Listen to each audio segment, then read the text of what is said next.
지난 시간 우리는 두려움에 떨고 있었던 제자들이요, 주님의 말씀에 순종하여 예루살렘에 머물러 성령을 받게 되는 모습에 대해서 이야기를 나눠보았습니다. 특히 두려움에 떨면서 도망가려 했던 베드로가요, 성령을 받자 그 권능으로 담대히 하나님의 말씀을 전하는 것을 볼 수 있었죠. 오늘 3장 1절에 보니까 베드로하고 그리고 요한이 제9시 기도 시간에 성전에 기도하러 올라가는 모습이 나옵니다. 여기서 등장하는 제9시는요, 오늘날로 따지면 오후 3시를 뜻합니다. 그리고 이제 2절에 보니까 나면서 못 걷게 되니가 등장을 해요. 나면서 못 걷게 되니, 즉 신체 장애를 가진 구걸하는 장애인이 나옵니다. 다른 성경 장에 보면 이 신체 장애인은 대략 40여 년 동안이나 장애를 가지고 살아왔던 것으로 추정됩니다. 이 사람을 사람들이 메고 와가지고 이 미문이라고 하는 성전 앞에 이렇게 두고 가는 것이죠. 미문, 아름다울 미자, 문자입니다. 뷰티풀 게이트라는 거예요. 그래서 높이 23m나 됐다고 합니다. 이 문의 높이가 무려 23m나 되는 굉장히 높은 문에 금과 은으로 화려하게 치장되었을 뿐만 아니라 이 문을 한번 열려면은요 20명의 장정이 달려들어야 했대요. 그 정도로 무게감 있고 웅장하고 화려했다라는 것이죠. 그런데 아이러니하게도 여기 성전 미문 앞에는요 이 신체 장애인이 앉아 있었는데, 성전에서 가장 아름다운 금과 은으로 치장된 문 앞에 대조적으로 지극히 초라하고 소외된 모습으로 앉아 있었더란 것이죠. 3절에 보니까요 이 장애인은요 그 베드로와 요한을 향해서 역시나 구걸을 하기에 이릅니다. 당시 이 장애인은 어쩌면 성전 안에서 베드로나 요한보다도 훨씬 더 유명했을런지 모릅니다. 워낙에 오랫동안 그 자리에 자리를 잡고 있었잖아요. 항상 그 자리에서 이제 평생을 구걸해 왔기 때문에 베드로와 요한도 그를 언제나 보았을 것입니다. 저희 편의점 아저씨 보듯이, 부동산 사장님 보듯이 그렇게 일상 중에 한 명으로 언제나 봐왔을 거예요. 그런데 4절에 보니까 오늘은 뭔가 분위기가 달랐다라는 것이죠. 베드로와 요한에게 달라진 모습이 보여져요.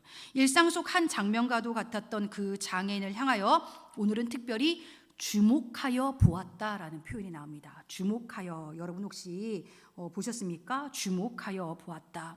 그리고 그들은 장애인에게 우리를 보라 그러고 또 요청하죠. 여기서 주목하여라는 이 단어는요 헬라어로 아테니조라고 합니다. 제가 원어 언급하는 거 그렇게 좋아하진 않는데요, 근데 이 단어는 조금 알아두셔도 좋을 것 같습니다. 아테니조라는 단어인데 이건 그냥 단순히 봤다라는 게 아니라요, 이렇게 보는데 그 상대방을 통해서 하나님의 영광을 주목해 보는 거예요. 하나님의 시선으로 그 사람을 보는 거예요. 와, 하나님이 이 사람을 통해서 얼마나 큰 일을 행하실까? 이 사람 진짜 귀하다, 진짜 귀하다. 그럴 때 사용되는 특별한 단어인 것입니다. 저희가 이 시간 한번 아테니조 해볼까요? 옆에 분을 아테니조, 하나님의 시선으로 한번 바라보고 이렇게 인사를 할 건데, 자, 잘 오셨습니다, 최고, 요거 할 거예요. 근데 이게 잘 오셨습니다, 이게 주문해 오듯이 하면 안 되고 시선 피하시면 안 돼요. 아테니조의 눈빛은 뭘까요? 한번 옆에 분에게 한번 해볼까요? 자, 잘 오셨습니다, 최고, 시작. 성도님 잘 오셨습니다, 최고, 최고. 어이구야 세상에, 최고, 최고, 최고. 즉 베드로와 요한은요 항상 봐왔던 사람이었지만 성령을 받고 나서요 새로운 모습으로 신앙생활을 하게 된 이후에는요 그 장애인을 향하여 이제는 하나님께서 그를 보시는 시선으로 바라보게 되어졌다라는 것이죠. 이제 그 장애인은 베드로와 요한이 자신에게 필요한 동전을 떨어뜨려 줄까 하는 그 간절한 마음으로 그들을 쳐다보게 되겠죠. 그런데 웬일입니까? 막 동전 달라고 간절히 쳐다보는 그 장애인에게 베드로와 요한은 뜻밖의 말을 하게 되어집니다. 6절입니다. 여러분 3장 6절 말씀을 우리 다 같이 한 목소리로 읽어보도록 하실까요? 시작.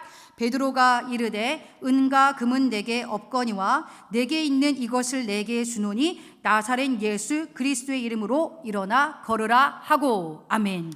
여러분, 이게 여러분 반가우십니까? 아니면 황당하십니까?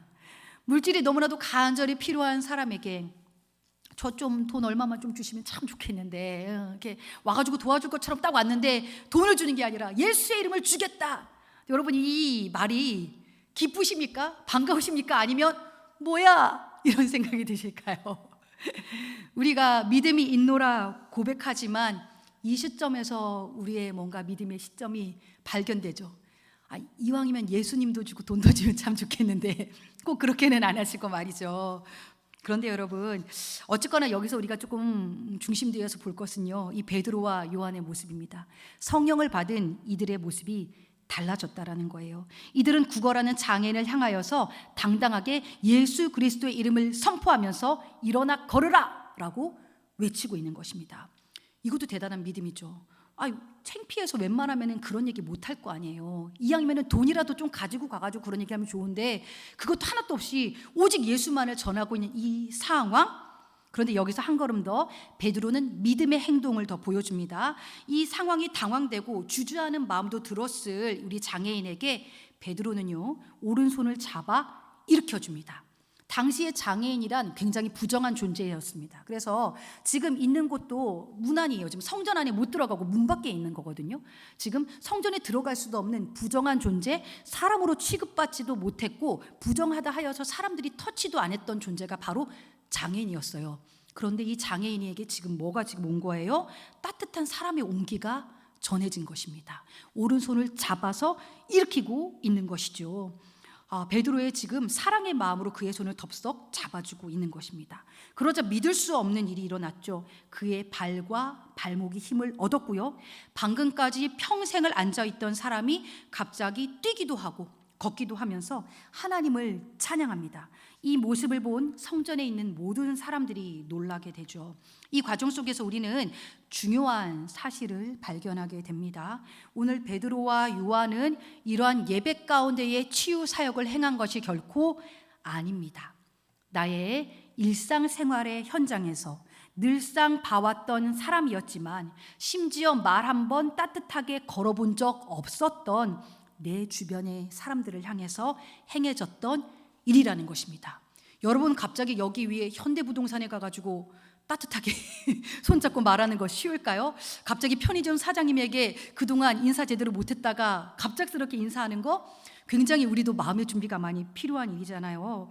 근데 즉 우리가 오늘 무엇입니까? 성령 받고 성령 충만함으로 살아갈 때요, 세상에서 살아가는 우리에게 어떠한 일이 일어나고 있는지, 어떠한 일이 일어날 수 있는지를 오늘 본문은 보여주는 것입니다. 얼마 전까지만 해도 무서워서 숨었던 자들이잖아요. 두려워서 벌벌벌 떨고 예루살렘에서 어떻게 하면 사람 눈치 피해서 다닐까 전전긍긍했던 인물들이었잖아요. 근데 지금 그들이요, 담대하게 굉장히 용기 있게 완전히 다른 사람으로 변화되어져 있었던 것이죠. 여러분, 이것은요, 여러분, 우리가 이렇게 살아야지 결심한다고 되어지는 게 결코 아닙니다. 오직 성령께서 하시는 일이에요. 성령께서 우리에게 임하시면 이것은 자연스럽게 되어지는 사건입니다.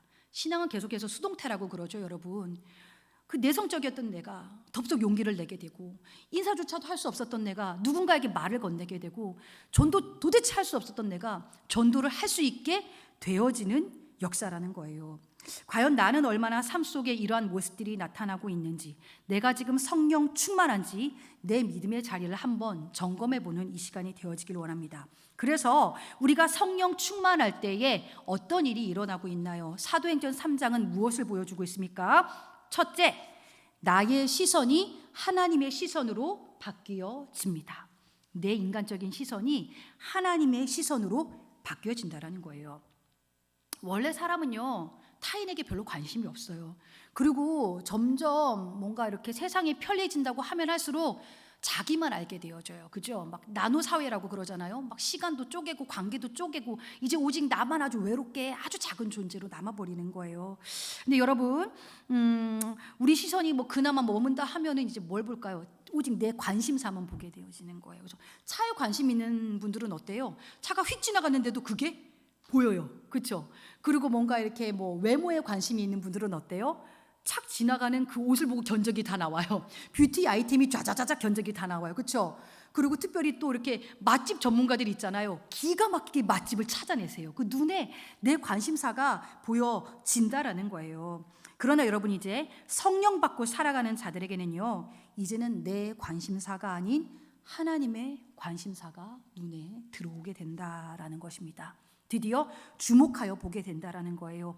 아테니조 하게 된다라는 것이죠. 일상적으로 지나쳤던 내 주변 사람들에게 관심이 가기를 시작해요. 가깝게는 가족부터, 또 늘 봐왔지만 막상 말은 한 번도 걸어본 적 없는 우리 동네 이웃들, 그리고 심지어 교회 안에서도요, 특별히 더 보게 하시는 사람들이 있어요. 기도할 때 자꾸 막 떠오르는 그런 막 성도님들도 계시잖아요, 그렇죠? 하나님께서 중보시키시는 영혼이 생긴다라는 겁니다. 여러분 경험해 보셨습니까? 그러면서 관심이 가고 자꾸만 기도가 나오는 거예요. 뭐 이렇게 뭐 장소도 마찬가지죠, 그죠? 저희 온 집사님이 저희 교회를 딱 왔을 때 어떻습니까? 아테니주 하여 보신 거예요. 이 현장을 내가 할 일이 많겠구나, 하나님의 영광이 나타나겠구나. 아테니주, 그 시선입니다. 그러한 시선으로 나의 시선이 바뀌는 거죠. 그리고 저는요, 특별히 저희 성도님들이 청년들을 바라볼 때 그 눈빛이 바뀌는 게 느껴져요. 눈에 하트가 그려져 있어요. 하트가 진짜 이렇게 하트가 이렇게 뿅뿅뿅 그려져 가지고 와, 이 시선이 진짜 하나님의 시선으로 보시는 게 느껴지더라고요. 대부분 한국 교회들이 청년들을요, 일꾼이라고 여깁니다. 근데 문제는요, 이 일꾼이면은 잘 먹이고 잘 키우고 예뻐해 줘야 되잖아요. 문제는 먹이지 않고 예뻐해 주지 않고 소통하지도 않고 관심도 기울여지지 않으면서 헌신만 강요하다 보니까 한국 교회 청년들이 많이들 교회를 떠나가 버렸어요. 그런 어떤 권위주의적인 그런 문화들, 꼰대 뭐 이러면서 애들이 그냥 다 떠나가 버린 거예요. 그런데 참 감사한 사실은요, 저희 성도님들이 청년들 한 명 올 때마다 계속 그랬어요. 우리가 마음껏 지원해 주고 싶어요. 청년들 너무 예뻐요. 저희 마음껏 우리가 할 수 있는 거는 저들 잘 먹이고 잘 지원하고 예쁘게 크는 거, 그 마음 자세를 가져주시더라고요. 그게 뭘까요? 아테니주예요. 아테니주. 그들의 귀함을 알아봐주고 그들의 예쁨을 알아봐주는 눈빛. 그래서요, 저는 단호히 그 마음이 들더라고요. 와, 우리는 이러한 시선을 가지고 있는 한 청년부가 부흥할 수밖에 없겠다. 할렐루야. 네. 그래서요, 저희 또 우리 청년 대표, 이렇게 하면 명예 속상해할 텐데 소연이가 왔잖아요. 저는요, 소연이 정말 칭찬해주고 싶어요. 예. 왜냐하면 소연이는 원래 분기마다 한 번씩 나오려고 했던 친구인데 지금 모범 청년이 됐어요. 모범 청년이. 그래도 이게 지금 이런 거 되게 싫어하는 거 알지만 그래도 저는 소연이 너무 격려해주고 싶어요. 박수 한번 쳐주시겠습니까? 너무 귀합니다. 너무 귀합니다. 참 귀해요, 여러분. 지금 현재 여러분의 시선이 머무는 그곳은 어디입니까? 하나님의 시선으로 아테니주 하는 그 영혼이 있으신가요? 이제 우리가 성령을 받았다면은요, 그 영혼을 향해서 이제 두 번째 모습이 나타납니다. 둘째는요, 뭐냐면은요, 은도 금도 아닌 예수의 이름을 소개하게 됩니다. 이제는 예전에는 교회 다니는다는 거 말도 하기 창피했던 사람들이 있잖아요, 그죠?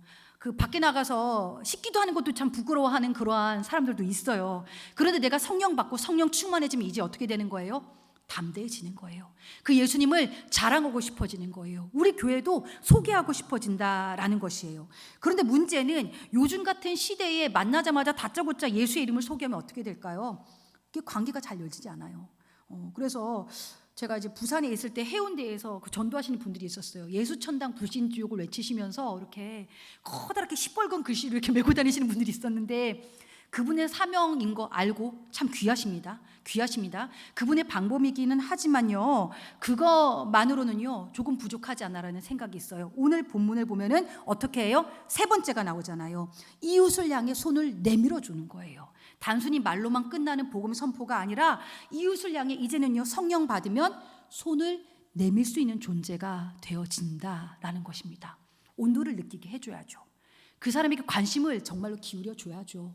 그 사람을 정말로 필요를 채워주고 하나님의 시선으로 봤으면 그 가운데 보이게 하시는 것들을 도와주고 섬겨주고 채워주는 사랑의 그러한 또한 표현과 행위가 수반되어야죠, 여러분.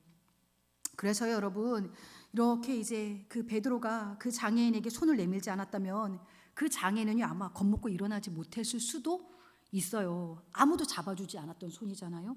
아무도 일으켜주려고 시도조차도 하지 않았던 손이잖아요. 안 그래도 점차 개인적으로 이기적으로 변해가는 세상 속에서 사람의 온도를 느끼기란 점점 더 어려워지고 있습니다. 공동체란 개념 자체가 자꾸만 무너지고 있어요. 저희 청년들이 그런 고백하더라고요.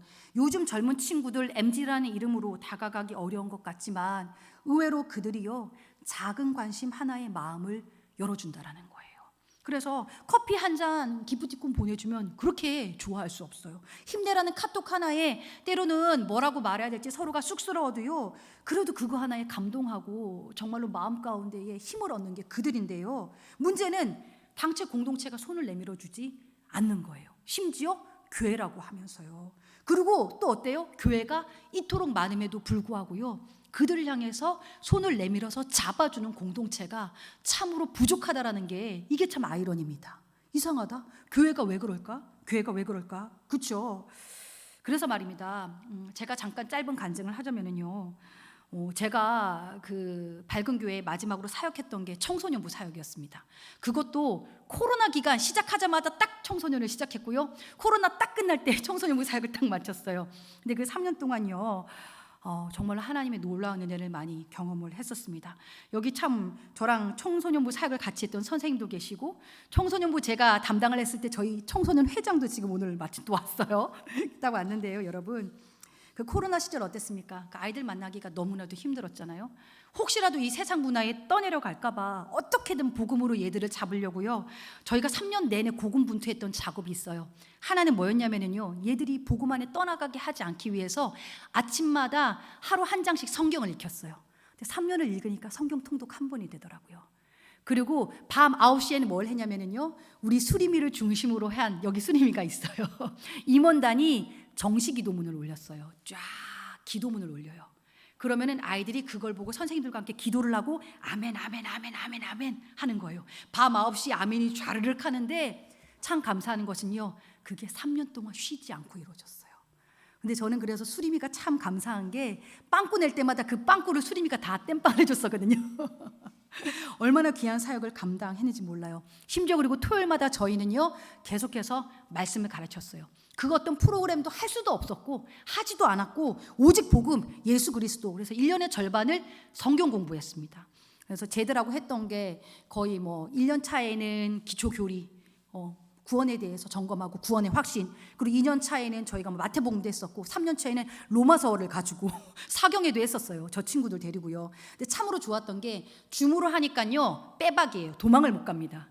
예, 그래서 이렇게 수산물 시장에서도 줌을 보면서 아이들이, 그리고 외할아버지 댁 가서도 줌을 보면서 성경 공부에 참석을 하고, 빠질 수가 없게끔 그렇게 1년에 절반씩 항상 말씀 안에. 근데 하나님께서요, 보이지 않게 성령을 저 아이들에게 부어 주시더라고요. 그리고 이제 그러한 상황 가운데에서 저희 공동체에 조금 힘든 친구들이 한 명씩 왔었는데요. 당시에 고등학교에서 큰 상처를 받아서 저희 청소년부에 온 친구가 한 명 있었어요. 이 친구에게 이 얘기는 해도 된다고 허가를 받았습니다. 이 친구가 가지고 있는 마음의 병이 굉장히 깊었습니다. 웬만한 그런 어떤 그 심리 상담 센터에서 말하는 그 여러 가지 종류의 심리적인 질병을 다 가지고 있었거든요. 그래서 이 친구가 알약이 계속 늘어가는 거예요. 마지막에는 최종 알약을 14알까지 먹더라고요. 14알까지 먹는데, 문제는 약을 먹어도 해결이 안 되니까 이 친구가 극단적인 시도도 하고, 너무나도 힘드니까 살고 싶어서 또 살리려고 그 아이 어머니가 교회를 다니지도 않으시는데 저희 밝은 교회에 전화를 해가지고요, 청소년부 저랑 연결을 해서 저랑 따로 만났었어요. 그래가지고 저희 예배를 한번 와봐라 했는데, 예배당 문 앞에서 처음에는 좌절됐어요. 그 아이들이 있으니까 사람들이 있는 데로 못 들어오더라고요. 그래가지고 숨을 헐떡헐떡 하다가 첫 주에는 실패하고, 그 다음 주에는 잠옷실에서 예배를 드리고 그랬었거든요. 그러면 인원수가 조금 적은 성경 공부를 한번 와볼래? 이러는데 얘가 이제 성경 공부를 들어오려고 벌벌벌 떨면서, 제가 아직도 기억하는 모습이, 토요일날 성가대실에서 저희가 그때 성경 공부를 했었어요.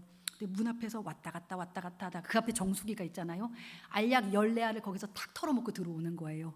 약 먹고 버티려고. 그리고 혹시라도 숨 막히면 바로 뛰쳐나오려고 문 앞에서 성경 공부를 했었어요. 그렇게 이제 성경 공부를 쫙 하는데 참 감사한 사실이 있습니다. 이거는 오늘 흐름과는 조금 상관이 조금 없을 수 있는 얘기지만, 여러분, 연약한 지체를요, 공동체를 품을 때요, 공동체가 연약함을 품으면은요, 그 공동체의 회복이 일어나요. 그 아이에게도 좋지만 그 공동체가 살아나더라고요. 연약함을 품어낼 때. 그래서 처음에는 우리가 이제 나눔 시간이 꼭 있어요. 아이들 데리고 그래도 2시간씩 막 했어요. 성경 공부를 막 하고 나눔 시간도 있는데, 아이들한테 나누라 하면은, 요즘 중고딩들이 잘 나눕니까? 오늘 말씀 어땠니? 좋았어요. 이게 끝이거든요. 그런데 지금 이 아이한테는 그럴 여유가 없어요. 얘는 진짜 말씀 듣고 살아보려고 온 아이거든요. 그래, 너 나눌 수 있겠니? 이러는데 얘가 막 숨을 헐떡이면서 그래요. 이렇게, 목사님, 저는 살고 싶어요. 그냥 살고 싶어요. 이러면서 얘가 그냥 눈물을 뚝뚝 흘려요. 그 뒤에서 까불 수가 없는 거예요, 아이들이. 그러면서 더군다나 약 털어먹고 살려고 막 그런 아이가 앞에 앉아 있으니까 그 까불이들이 숙연해지면서 제가 사실 믿음이 없어요, 이 고백이 나오는 거예요. 저 모태신앙이라서 여기 앉아 있었어요. 저 사실 저 언니 보면서 제가 부끄러워요. 그런 고백들을 하다가 그러고 나서 이제 마지막에 같이 기도하는 시간이 있거든요. 얘는 혼자 멀찌감치 처음에 떨어져 앉아 있었어요. 근데 이제 딱 그 양육이 끝나고 나서 서로 기도해 주자 이러는데 여자아이들이 슬금슬금 다가와서, 여러분 기억하는지 모르겠어요. 저희는 그 코로나 시간에 가까이는 기도 못하니까 이렇게 손가락으로 어깨에 기도, 그 사진이 아직 남아있거든요. 그래서 어깨에 손가락으로 대고 서로서로 이렇게 기도해 주던 게 있어요. 예. 그리고 이제 그 막 아이들끼리, 그래도 남자아이들은 어깨 동무 하는데 안용순 선생님 혼자 자기 끌어안고 기도하고 뭐 이러는 장면들, 그런 것들이 있었는데, 이 아이가 이렇게 막 헐떡헐떡 하니까 여자아이들이 그렇게 기도하던 게 남아있어가지고 와서 살짝 손을 얹고 기도를 해주는 거예요. 근데 감사하게도요, 이 아이가 호흡곤란이 일어나지 않더라고요. 그러면서 이렇게 기도를 하는데, 우리 아이들이 그렇게 뭐 기도 훈련이 잘 된 아이들도 아니었어요. 기도를 하는데요, 그냥 얘가 살려주세요 하고 우니까 얘네들도 뭣도 모르고 옆에서 살려주세요 하고 같이 울고 앉아 있는 거예요. 그래서 뭐 기도가 멋있게 막 주여 이런 게 아니라 그냥 히 뭐 이러고 기도를 하고 있어요. 뭐 히 살려주세요 뭐 이러면서 언니 살려주세요. 근데 참 감사했던 것은 거기 아이들이 다 와서 이 아이를 위해서 기도해 주는데 그 아이가 그날 호흡곤란이 일어나지 않았어요. 그러고 나서 그 주간부터 예배실에 들어와가지고 처음엔 맨 뒤에 둘째 줄, 셋째 줄, 넷째 줄, 기억하십니까? 그 아이가 나중에 고3 마지막에는 중간쯤에 앉아 있었어요. 중간쯤에 앉아 있었고, 그리고 3년이 다 지날 즈음 제가 사역을 마무리하고 부산 갈 때에 그 아이가 이제 드디어 저한테 그랬어요. 목사님, 저 약 다 끊었어요. 그러더라고요. 그리고 나서는 뭘 보내줬냐면 인스타에도 올라왔어요. 우리 수림이 기억하나? 그 친구가 식사동에서 유명한 빵집에 아르바이트 채용됐다고 그러면서 예쁘게 그 아르바이트생 모자 쓰고 있는 걸 저한테 사진을 딱 보내주더라고요. 원래 사람하고 소통할 수 없는 친구였거든요. 아르바이트는 꿈도 못 꾸고 고등학교 졸업은 꿈도 못 꿨던 친구인데 고등학교 졸업도 하고 그해 대학도 가서 일상이 회복되어졌습니다. 지금은 참 잘 살고 있어요, 여러분. 코로나라 해도 상관없이 공동체 전체가 예수의 이름으로 이 아이에게 지속적으로 손을 내밀어 줬어요. 당시 저희 교사진도 대단했어요. 이분들은 그냥 청소년들한테 완전히 아테니조 했던 사람들이에요. 그 사람들이 달려들어서 토요일에는 아이들이 기도해주고 주일날 되면 선생님들이 안고서 얼마나 울면서 그 아이를 위해서 기도해주는지 몰라요. 아이를 챙기고 찾아가고 먹이고 울고 끌어안고 기도하고 그렇게 했더니 어때요? 살아나더라고요. 살려주시더라고요, 여러분. 요즘 몸도 몸이지만 마음이 아픈 사람들이 굉장히 많습니다. 그죠? 특별히 우리의 다음 세대 너무나도 지금 정서적으로 불안한 상태 가운데 있습니다. 심리 정서적 장애가 점점 더 실제적으로 수치상으로도 늘어나고 있는 추세예요. 이러한 세대 가운데에서 정말 진정한 답은 우리 교회라고 생각합니다. 그리고 예수 그리스도야말로 진정한 치료제 되신다고 저는 믿습니다. 나만 알고 이기적으로 살았던 내가 성령을 받고 또 내가 걸어다니는 교회의 모습으로 살아가게 되면은요, 하나님의 시선으로 영혼들을 바라보게 됩니다. 그리고 무시당하고 어려움이 찾아와도요, 계속해서 영혼들을 향해 다가가고 싶어져요. 그래서 우리 청소년부 교사들이 사실 제일 많이 무시당하거든요. 교육부서가 여러 개가 있지만 그 많은 교육부서 중에 가장 힘든 게 사실은 청소년부 교사예요. 아이들이 답이 없습니다. 응답이 없어요.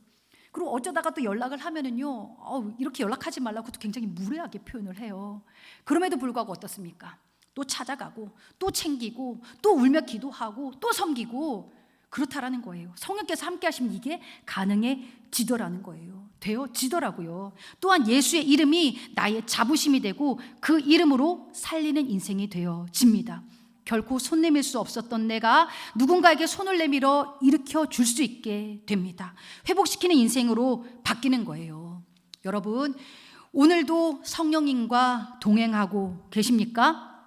성령 충만을 구하며 살아가고 계신가요? 그렇다면 성령께서 여러분을 통해 죽어가는 영혼을 살리시고 회복의 권세를 허락해 주심을 믿습니다. 여러분 안에 이러한 권세를 주셨습니다. 은과 금은 비록 세상적으로 화려한 그 어떤 것이 우리 안엔 없지만 그러나 여러분, 우리에게는 자부심이 있습니다. 내게 있는 이것 바로 예수 그리스도, 할렐루야.